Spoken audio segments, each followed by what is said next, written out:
While still on the Ministry of Works, the minister gave an update on the post office contract, which sparked much controversy among residents in the Garden Hills community. LaDon Davis continues our coverage of the budget debate.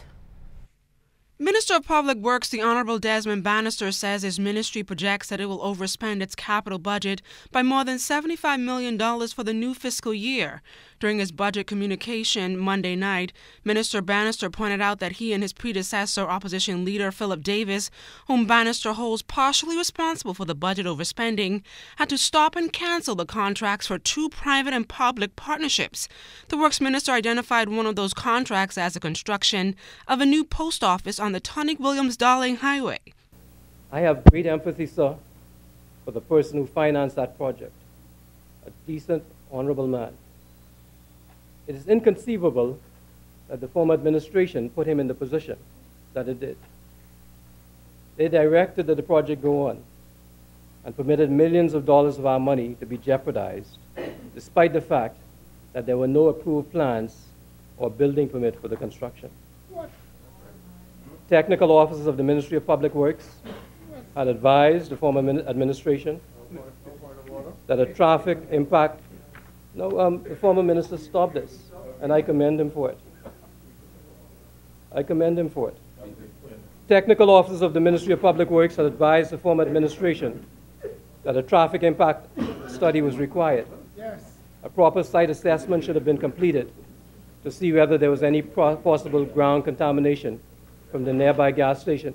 Mr. Bannister says he was surprised that some of the highly skilled professionals in his ministry were not allowed to participate in the contractual process for the construction of the new post office, but he delivered this news to Garden Hills community residents. The importance of the Ministry of Public Works being involved in these projects is that we have the professionals who can tell the government what the real value of the building will be and can ensure that public safety requirements are met. This was not done. And now more than $3 million of our tax money, and I emphasize not the developer's money, our tax money, has been jeopardized. That's where the VAT money gone. Mr. Speaker, I advise neighboring residents and the general public, sir, and Garden Hills will be happy to hear this, that no further construction will go on at the proposed post office site unless and until there have been public hearings and on the relevant issues that have been raised by neighboring communities. Bannister later informed the public about an additional private partnership for another office building on the Tonick-Williams-Darling Highway.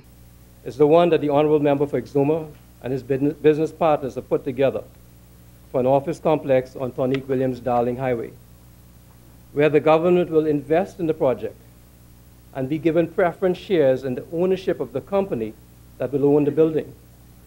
The government will then rent the building for 10 years.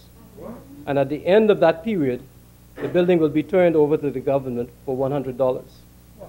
On top of that, the government will be paid 60% of the residual revenue in the ownership company. So at the end of the day, the government will get its initial investment back. LaDon Davis, ZNS Network News.